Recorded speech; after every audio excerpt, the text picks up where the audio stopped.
you. We really appreciate it, and thank you for joining us. I'm Ann Bassett with the Office of Strategic Communication, and we so appreciate your interest in the annual Cancer in Iowa report issued by the State Health Registry of Iowa, based in the University of Iowa College of Public Health. This important report features data and projections for the number of cancer cases and deaths in Iowa, as well as a special section analyzing racial disparities in incidence and mortality of the disease. If you'd like to read the report and the news release, please read the chat. We put it up there for you in case you don't have it already. First, we'll hear from our 5 panelists and then open it up for questions. During the Q&A, we kindly ask that you introduce yourself and share your outlet or affiliation. Now, I'd like to introduce our first presenter, Dr. Mary Charlton. She's a professor of epidemiology at the UI College of Public Health.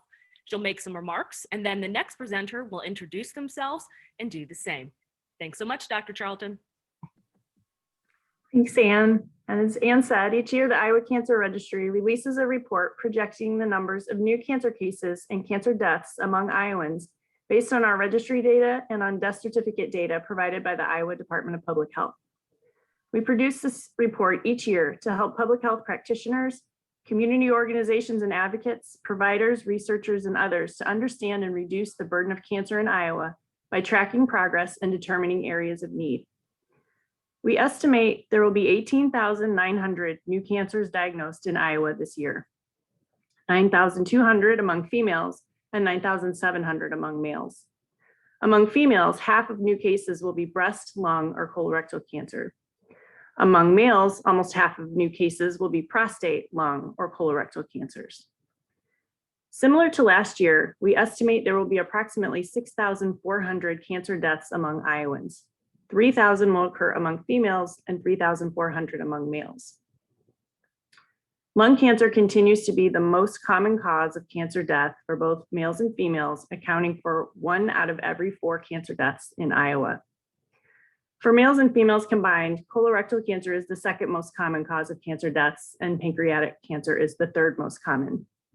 In contrast to most other cancers, pancreatic cancer deaths continue to consistently rise year after year. The report also includes estimates of the numbers of cancer survivors in Iowa. We estimate that over 155,000 people living in Iowa have been diagnosed with cancer at some point since 1973, when the Iowa Cancer Registry began collecting data. Over 40% of female survivors have had breast cancer, and 40% of male survivors have had prostate cancer. Colorectal cancer and melanoma are also common cancers among survivors, as are uterine cancer in females and bladder cancer in males. This year, the cancer report includes a focus on racial ethnic disparities in cancer in Iowa. Compared to all other racial ethnic groups, Iowa's Black population has the highest mortality rate in every single major cause of death, including cancer. The differences in cancer mortality between racial ethnic groups have narrowed over time. As I previously mentioned, lung cancer is the #1 cause of cancer deaths in Iowa, and Iowa's Black population has a 25% higher age-adjusted lung cancer mortality rate than the white population. Prostate cancer is the #2 cause of cancer deaths among males in Iowa, and Iowa's Black males had nearly double the age-adjusted prostate cancer mortality rate compared to white males. Iowa's Black population also has higher colorectal and breast cancer mortality rates compared to other racial ethnic groups. In addition to higher mortality rates, the report also shows the Black population has higher age-adjusted rates of new cancer cases compared to the white population. Furthermore, cancer impacts the Black population at younger ages compared to the white population. One example of this is lung cancer. The United States Preventive Services Task Force has recently recommended lowering the age to be eligible for lung cancer screening because the original trial was based on white males who tended to get lung cancer later in life. The new guidelines are intended to increase the number of Black people eligible for screening and detect their cancer at younger ages. Institutional and structural racism play an important role in causing inequalities, even after accounting for socioeconomic factors like income and education. For example, we know that residential segregation can make it harder for some racial ethnic groups to access healthy foods, spaces for physical activity, and healthcare. Also, inequalities in access to preventive and screening services and high-quality cancer care are important modifiable factors that contribute to racial ethnic disparities in cancer. With that, I will turn things over to Dr. George Weiner, who will discuss these disparities further. Thank you.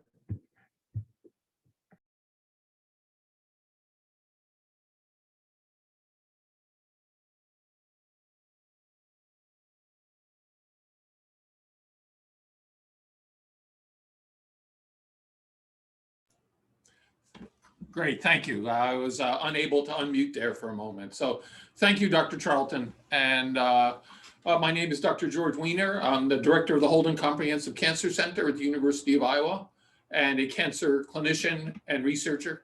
And I also have the honor of serving as president of the Iowa Cancer Consortium. An important point to make is that the primary cause of the enhanced burden of cancer borne by Black Iowans, as Dr. Charlton just reviewed, is not biological. There is no gene or cancer type common only to Black people or white people or any other ethnic group that increases or decreases their risk overall of getting cancer or of dying from cancer. The disparities Mary discussed, including undue burden of cancer borne by Iowans, communities of color, result from differences in social determinants of health. Some Iowans may have had the perception that these disparities are found mostly in other states other than Iowa that have larger urban areas. The data in the report and our focus on it should open all of our eyes to the fact that healthcare disparities are in our own backyard, in our own communities, and are causing undue pain and suffering for our fellow Iowans. To put it bluntly, as Dr. Charlton said, cultural racism in Iowa contributes to the disparities described in this report. Research has confirmed again and again that income, education, environmental exposures, community resources, and access to factors that impact on overall health, such as healthy foods, exercise, healthcare in general, cancer prevention services, and cancer therapy all contribute to cancer health disparities. This is not new information. Indeed, we have known about the risks that contribute to cancer disparities for decades. In fact, in 1989, Dr. Samuel Broder, who was then the director of the National Cancer Institute, said very clearly that poverty is a carcinogen because of these very factors that are more common in some of our communities. The result, as Dr. Charlton again has reviewed, is that these disparities in Iowa result in increased risk in the Black population of both developing cancer and of dying of it, and that this happens at a younger age for Blacks in general than for whites. The causes are complex, but they include higher rates of tobacco use and obesity. Iowans in these communities have limited access to cancer screening and early medical attention for symptoms that are associated with early stage cancer, such as blood in the stool. And this lack of access reduces their chance of finding cancers early when they are more curable. As Dr. Charlton reviewed, a step in the right direction recently was that the United States Preventive Services Task Force changed the age of lung screening to a lower age, which will help identify more younger Black men with early stage lung cancer at a time when they can be treated effectively. I'm also very concerned that the disruptions from COVID that we've all experienced over the past year will have an undue impact on our communities of color and will actually worsen these disparities as their access to care goes down. When we think about cancer research, we often think about genes and cells and new cancer treatments and clinical trials. And these are all vital components of cancer research. And we need to think about diversity and disparities in this aspect of cancer research. However, we cannot overlook another key aspect of cancer research, the importance of identifying and doing what we can to address the causes of cancer disparities that are based in the social determinants of health we've been discussing. The causes and solutions are complex, and addressing them requires commitment, patience, understanding, collaboration, and time. Importantly, acknowledging and talking about the problem is a vital step towards addressing it. Our Cancer Center is working closely with the Iowa Cancer Consortium that helps coordinate cancer control across the state of Iowa, and the consortium has identified these disparities as being top priority as we work together with dozens of partners from Iowa to strengthen our ability to reduce these disparities and serve all of the communities within the state. So I will finish there, and it's my pleasure to turn turn the Zoom machine over to Dr. Nalo Johnson. Good morning, everyone, and thank you, George. Hello, I'm Dr. Nalo Johnson, and I'm the Division Director for Health Promotion and Chronic Disease Prevention at the Iowa Department of Public Health. I'm also a member of Holden Cancer Center's Community Advisory Board. So I'll echo much of what Mary and George have shared this morning, but I want to begin my remarks by talking about the 10 essential public health services, which were just updated in September through an extensive collaborative process between local, state, and national public health organizations. So our 10 essential public health services fall into 3 buckets: assessment, policy development, and assurance. And we center equity as the core component or driving factor of public health work that ensures that all community members may obtain and maintain optimal health. The Iowa Cancer Registry report is an important assessment tool to understand the cancer-related picture of health in Iowa. While Mary and her team have been doing wonderful work for a number of years, the decision to move forward with additional analysis specific to identifying disparities within the state's cancer data is a key example of applying a health equity lens to the cancer registry work. The identification of specific disparities in our state cancer data is important for the next essential public health services bucket, that of policy development. We cannot apply a one-size-fits-all strategy and expect to see different health outcomes.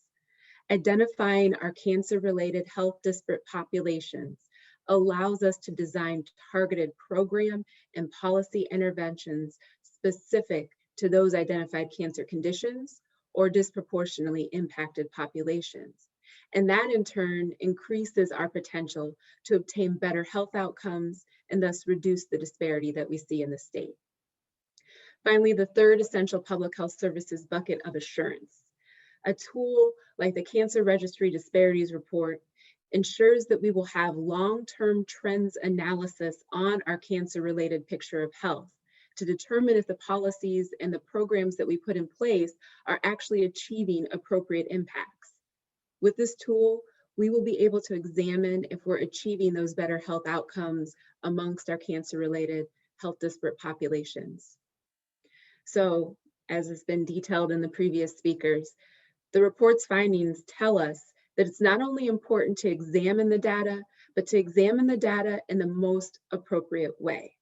In this case, understanding that we need to compare age-adjusted rates of disease in order to have a true understanding of the cancer burden in the state, given the higher proportion of older adults who are white, and the fact that an individual has a greater risk for cancer as they age. And this age-adjusted analysis shows us that Black Iowans have the highest cancer incident rates for those ages 50 to 79 years, while white Iowans have the highest rate for those 80 years and older. As Mary stated, of the 12 major causes of death, Black Iowans have the highest mortality rate in 10 conditions, including cancer. So what do we do about this reality? Having the data to identify the disparity is key. And the next step involves working with public health experts, healthcare providers, and affected community members to learn more about the experience and potential causes related to these cancer disparities. For example, the report shows that Black Iowans have higher mortality rates for colorectal and breast cancer.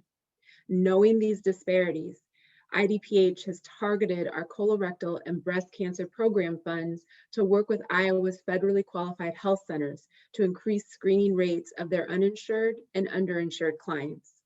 We've also partnered with the Iowa Cancer Consortium and faith-based community organizations to share healthy eating, active living, and cancer screening information to support conversations on healthy choices in a supportive, community-based environment.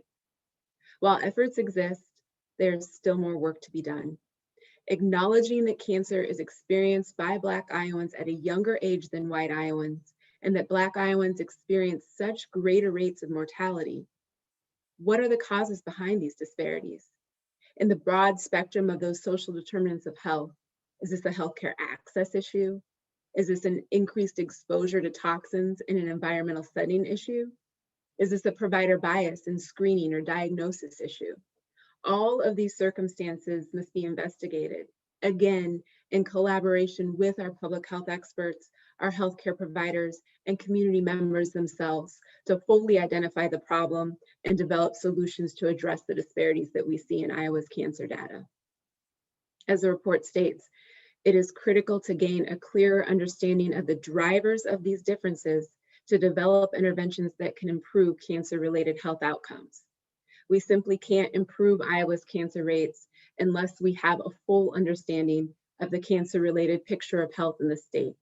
And I think that this report has accomplished this goal. So now I want to turn it over to two of our community members, Kathy Keaton and her daughter, Shanquisha, for an additional perspective.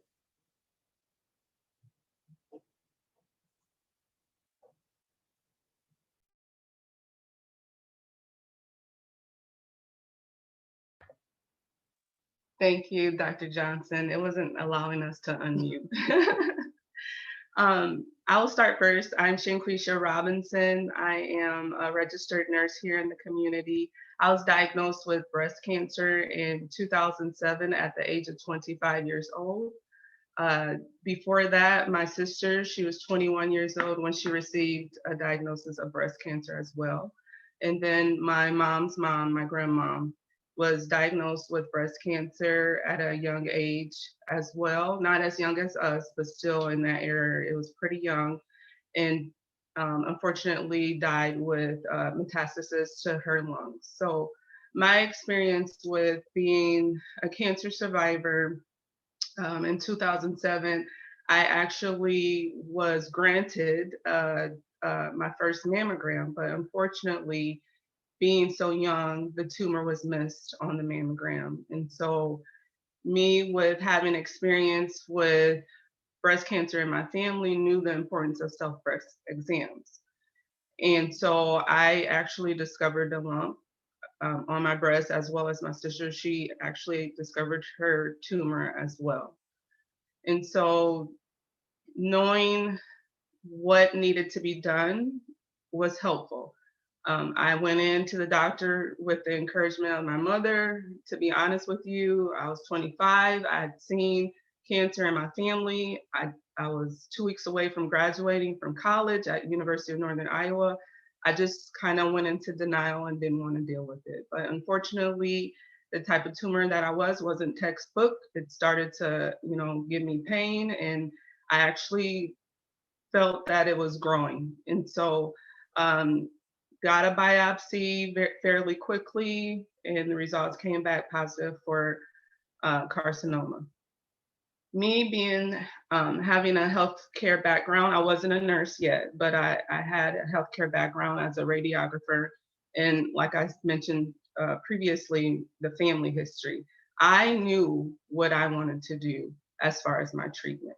And what I'm finding is women need an advocate, because not everyone has that knowledge of what the treatment options are out there. And so I chose to do chemo, and the type of tumor that I had was hormonal positive. So then I would have to do oral chemo after the infusion chemo was completed.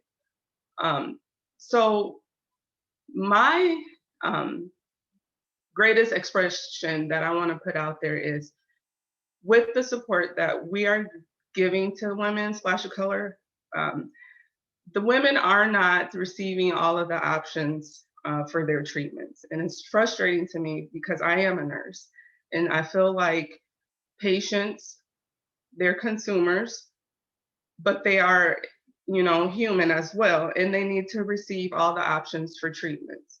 And so I guess my challenge is, with all of this information that we have, and that we've known about for years, that there's health disparities, is that as healthcare providers that receive this information, as support groups, as academia and public health aspect, we need to rally together and try to narrow that gap and be advocates for the people who cannot be advocates for themselves. Because what I'm finding is, you don't know what you don't know until you know it.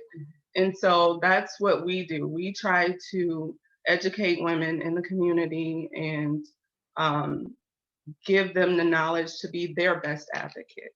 And so as a cancer survivor, being here speaking, I'm just going to continue to do that, and hopefully it does help at least, you know, one person in their journey. And so now I'd like to turn it over to my mother, Kathy Keaton, who's #1 supporter and a very, you know, great advocate for supporting that's women with cancer. Thank you, Shay. And thank you to all of you. Thank you, Mary, for reaching out, allowing me the opportunity, or us the opportunity, to come before you all this morning. As Shay was saying, with her history of breast cancer as being a nurse, I remember Shanquisha said as she was going through her treatment that she wanted to start a support group because the support groups that she attended, they didn't reflect who she was. You know, there were no African Americans or people of color, if I can remember, no professional young single mothers in those groups. So she wanted something that mirrored her. And so we just happened to be a part of a committee, and Splash of Color just kind of landed on our laps. We were told, okay, you guys can have it, go forth. So we named the group Splash of Color Breast Cancer Support Group. And the goal was to just reach people of color in the Cedar Valley. And so in doing that, we didn't know what to do at first. And so just having meetings, meeting with people, going to churches, kind of surveying our community. Sorry, turn it off. Going through our community, asking or talking about breast cancer and support, we decided that our mission would be to serve those that needed more information about about breast cancer, period. And we were finding that people were going to the doctor and not returning for a second visit, finding out their results. And years of being a part of this group, we found out that, well, we kind of knew that there was a stigma about breast cancer or cancer in general. And we were trying to dispel those myths about it's a curse, or we don't want to talk about it. You know, what goes on in our home stays in our home. And as young people, we were like, no, let's stop it.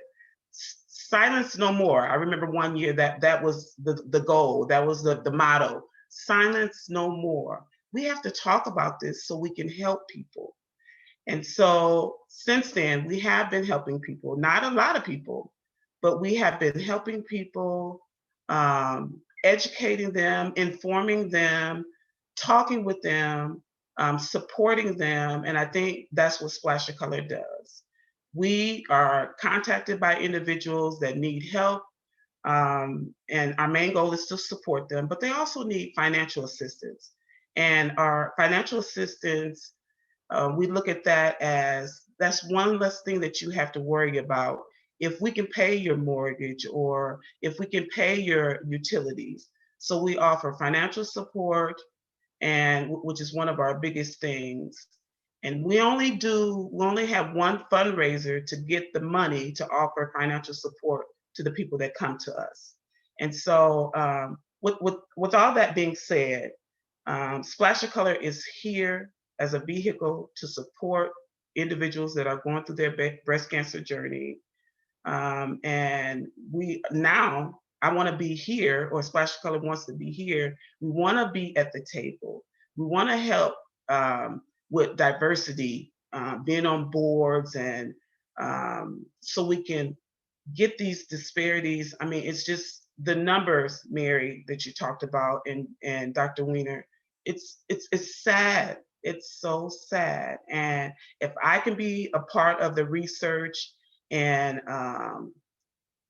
support, I'm here. I'm willing. Splash of Color is willing to do that. And so I thank you for this opportunity again. Thank you. Thank you so very much, everyone. This is obviously really important topic. We just really, really appreciate your time and sharing your stories and your information. Now I'd like to introduce my colleague, Mitch Overton with the College of Public Health, and he will moderate our question and answer session. Excellent. Thanks so much, Ann, and thanks everyone for being here today. Thanks to all of our panelists for sharing your stories, sharing the data. All really interesting and relevant stuff there. So yeah, we'd like to open it up to a Q&A with our panelists at this time. I have everybody on mute right now, so if you want to raise your hand under the reactions section down there, I will call on you. And please, just a reminder to, when you ask your questions, be sure to state your name and your affiliation as well. So we can go ahead and open it up for questions right now.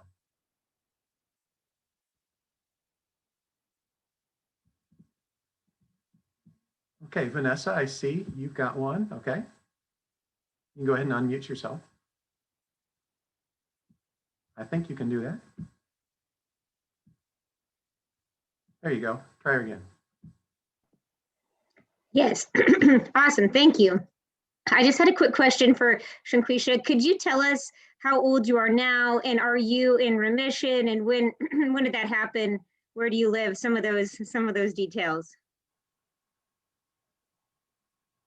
Yes, Ms. Miller. I live in Waterloo, Iowa. I have been in remission for 14 years. One thing that the doctors do not explain to you when you decide to do chemo, and I say decide because it is a decision for the patient, and unfortunately, a lot of people don't know that it's their decision for what treatment option they choose to pursue, but that there's lasting effects from chemo. I'm 39 years old, and sometimes I just feel like, I don't know, my bones ache, my body ache. Some days I just wake up and I'm fatigued for no reason. Chemo brain is a real thing. I used to have a sharp memory, and now I just have to continue to challenge my mind. And it's important in the profession that I do. I mean, I'm a mom as well, so that's important to memorize things, but just knowing the lasting effects of chemo is very important. But I've been healthy, pretty healthy. There was a scare last year, but everything turned out good. Great. And when you first went in when you were 25, you said you knew what you wanted to do. Did your provider though give you all those options? Did you end up having those choices? Dr. Dubin, who's now retired, is awesome. He sat down with me, very empathetic, and he was like, you probably already know what you want to do, but I'm still going to tell you what your options are. So I appreciated that from him. And he had a nice diagram and, went through, if you do this, then this is, the next step. But I kindly told him I'm going to choose to do a bilateral mastectomy with reconstruction, with chemotherapy, no radiation. Mm-hmm. And he said it's okay.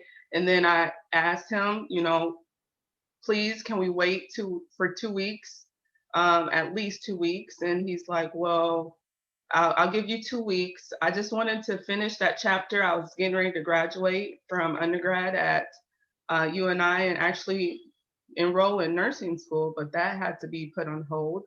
But, finish that chapter, spend the holidays with my family, and then get my mind ready to, fight this cancer.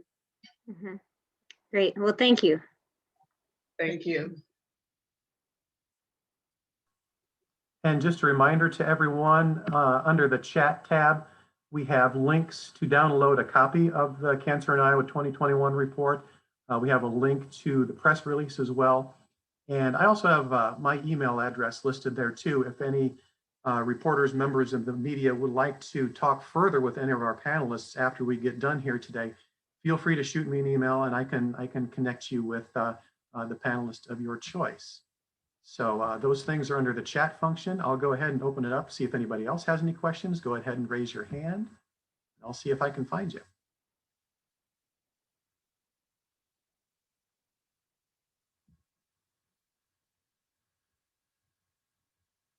Okay.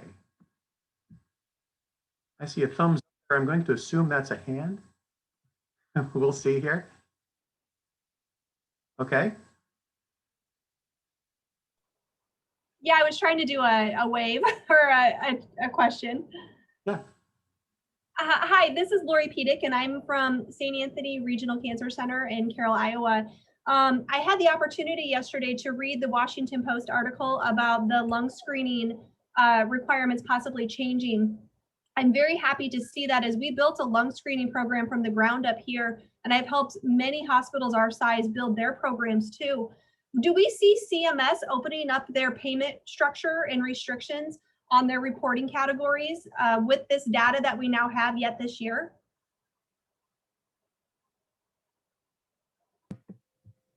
George, if you jump in if you want to take that, but I do believe with the U.S. Preventative Services Task Force grading it as a B, that does sort of open the doors then for CMS and for it to become one of those $0 out-of-pocket costs to do that. The plans have to comply with anything graded as an A or a B by the U.S. Preventative Services Task Force.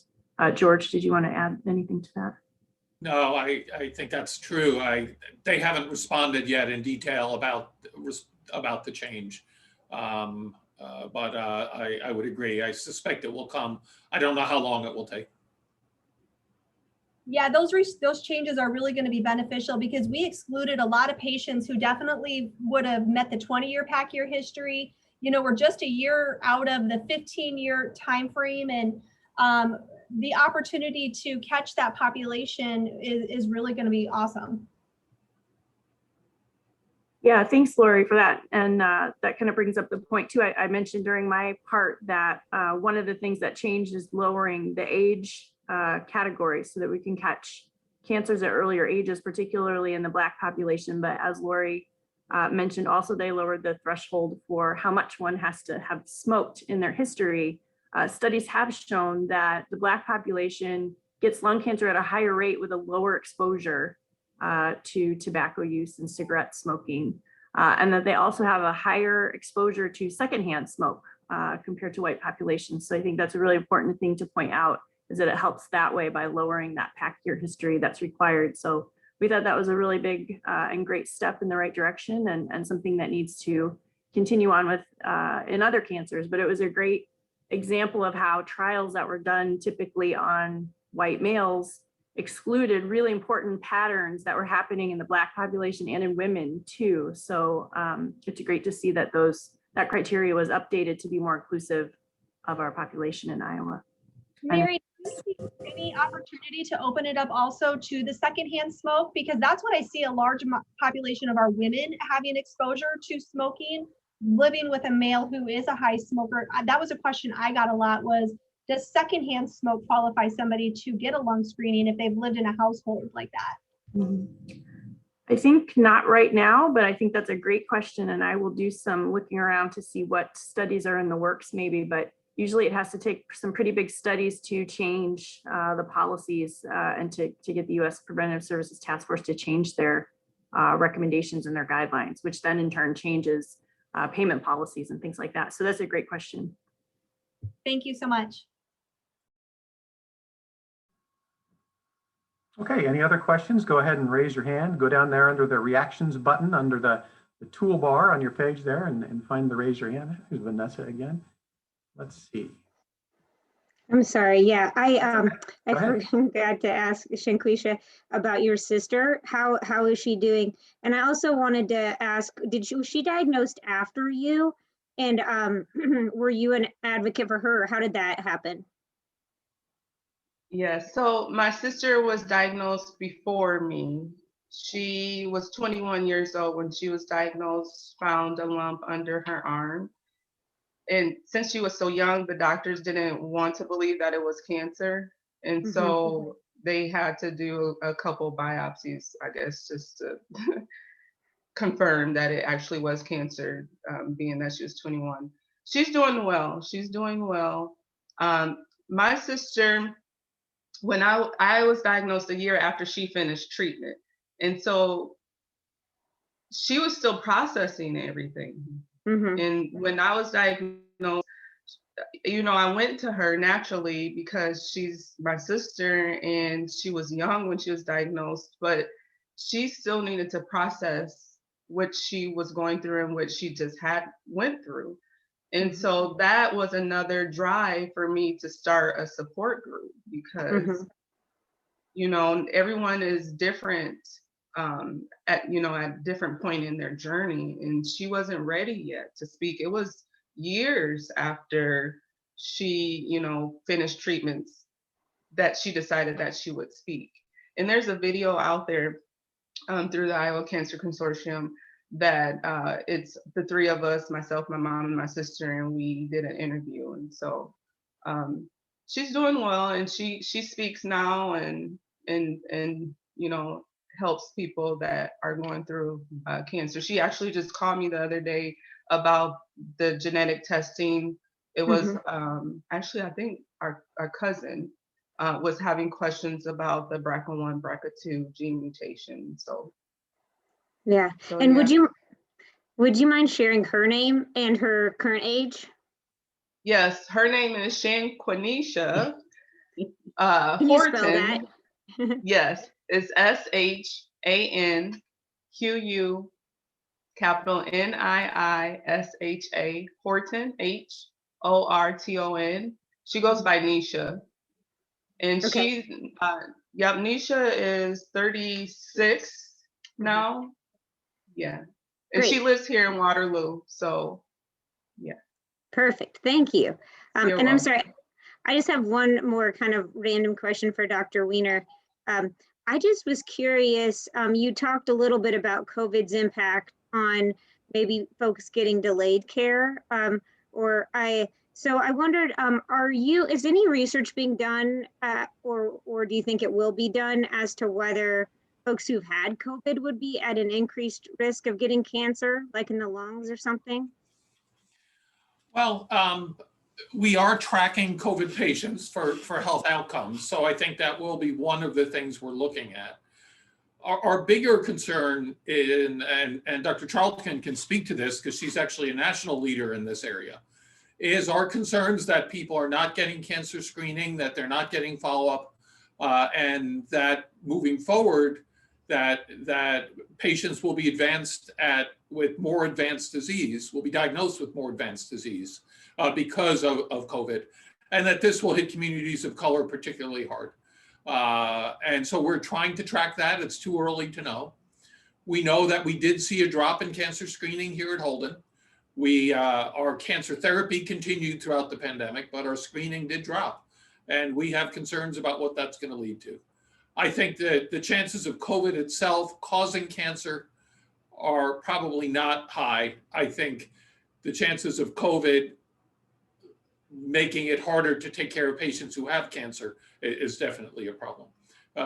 Mary, anything to add?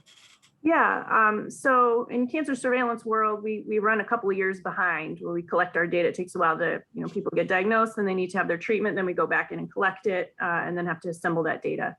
So we're just now collecting data on 2020 cases, and we are collecting COVID information so that we could ask questions like you suggested, Vanessa, and track that. Also, to George's point, we're really keeping an eye on stage shifting. And if we see that delayed screening because of the pandemic could lead to more advanced cancer. We are doing a study with the National Cancer Institute and other SEER cancer registries like ourselves. And we looked at a subset of our pathology labs. Those are the quickest way we get data on diagnoses. And it looks like when we just look at that set of labs year over year, 2018, 2019, 2020, it looks like there was a drop in the number of cancer cases to the tune of about 6 to 7%. The trends came back up close to around 2018, 2019 levels, but there's still that missing sort of 6 to 7% of our cases that we're projecting to maybe show up in 2021. And again, the key question is, will those show up at a later stage where that really impacts people's prognosis and survival? So we'll be keeping a very close eye on that and tracking that COVID information for our cancer cases. Great. Thank you both.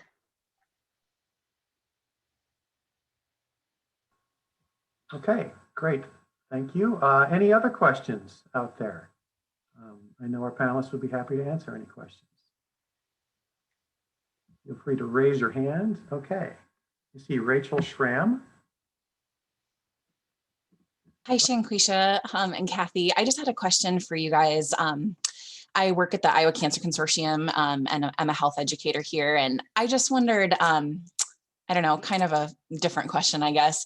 If you had unlimited funds and unlimited time to just look forward and figure out ways to reduce disparities among Black women related to breast cancer, like what would be the kinds of things that you would look to do? Or like, what are you hearing from your participants that's needed? Hi, Rachel. That's a good question. And actually, what I feel is needed right now doesn't even need to have money to do. It's being the advocate for these ladies.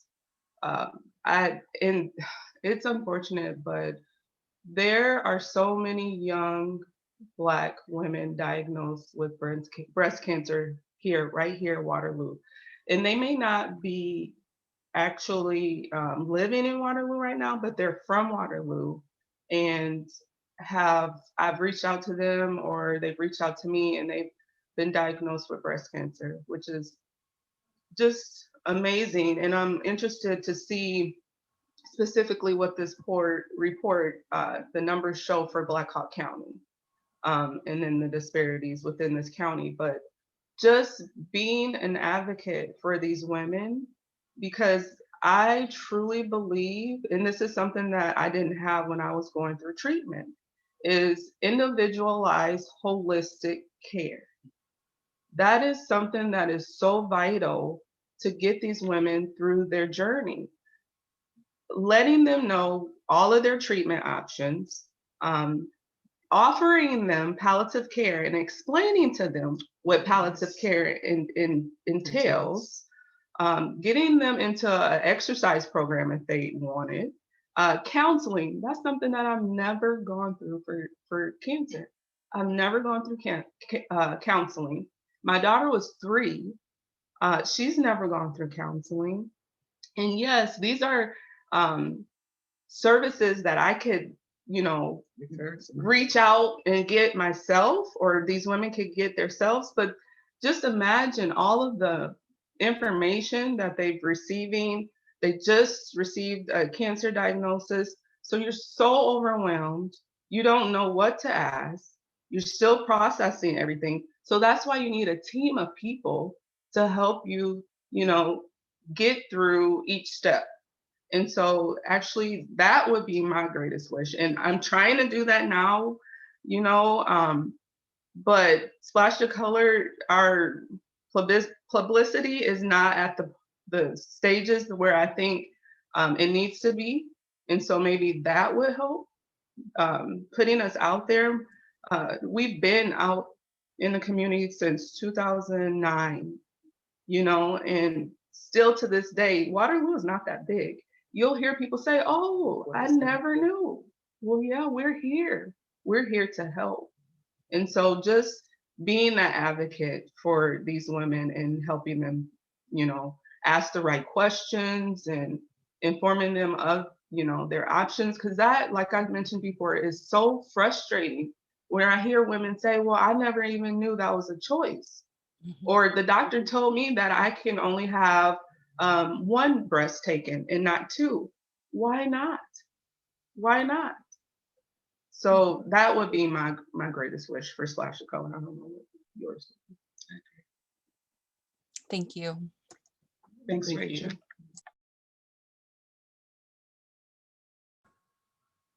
Okay, anyone else with a question for our panelists today?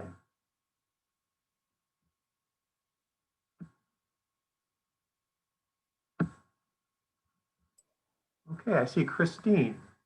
Hi, Christine. Hi. So I live in Blackhawk County, and I know Shay and Kathy, and have worked with them. And I appreciate the answers that the story you shared, and especially what is needed. First of all, I'm concerned about the fact that so many African American women are being diagnosed.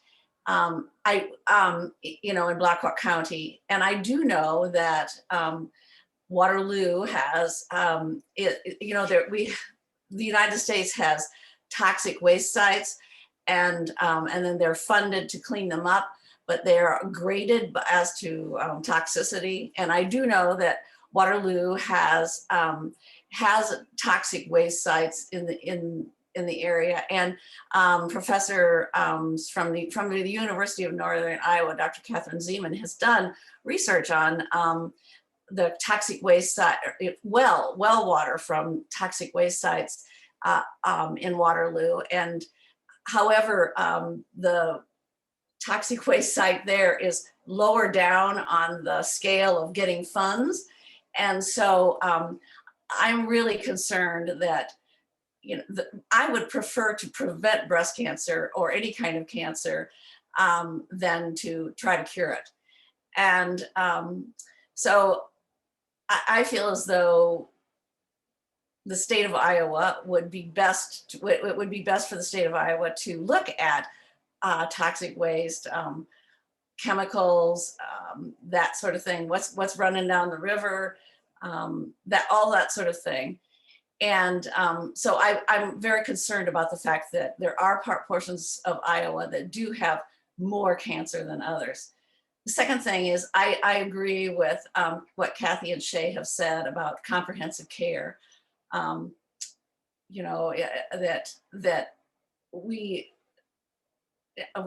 in Iowa, well, first of all, like here we have the two hospitals fighting against each other, trying to fight against each other, or to get more people, and we know what you need. Shanquisha, you said it well. We need comprehensive care, but it's not financially feasible to do that.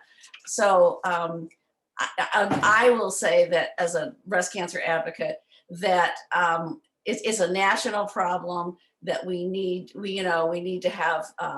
overhaul our healthcare system as a whole. The United States spends almost twice as much as any other Western country, and yet our outcomes, what do we rank? 37th in outcomes for Western countries that for healthcare. So I see it as a really a problem that our nation needs to work on.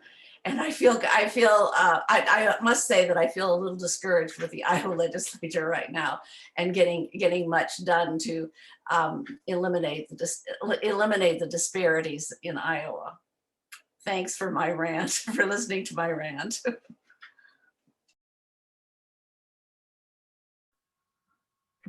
And Christine, if you want to provide your contact details through Mitch Overton and the email address he mentioned, we do at the Iowa Cancer Registry have the capability to do cancer cluster investigations at the request of concerned citizens. So that's certainly something we can talk with you about if you can send us your contact information.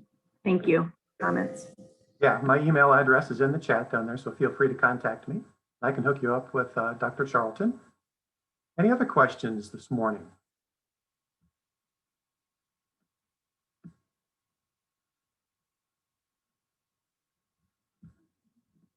Okay, not seeing any at this time, so I think I will go ahead and thank you, give a big thank you to our panelists, Dr. Charlton, Dr. Weiner, Dr. Johnson over in Des Moines, and Shanquisha and Kathy up in Waterloo. We certainly appreciate you being here with us today, sharing your information and your stories. I think it was great. Again, for anyone and for members of the media, down in the chat function, there's a link to the report that you can download. There's a link to the press release. And there is my email address if you would wish to contact me. And if any members of the media wish to contact any of our panelists for further discussion, for an interview or anything like that, feel free to shoot me an email and I will hook you up. So, Mitch, maybe I'll just Yeah. say anyone who's interested in getting involved with the Iowa Cancer Consortium should also reach out to us. I recognize many of the names, but not all of them on the screen. And we would welcome anybody who would like to get more involved as we work together to address these issues. yeah, excellent. And I also will have everyone here. I will promote the River to River program tomorrow on Iowa Public Radio at noon. Several of our panelists will be on discussing this very topic again tomorrow. So feel free to give a listen. That will be a wonderful program as well, I'm sure. So thank you very much to everyone for being here today. I certainly appreciate it. And everyone have a great day. Thank you. Bye.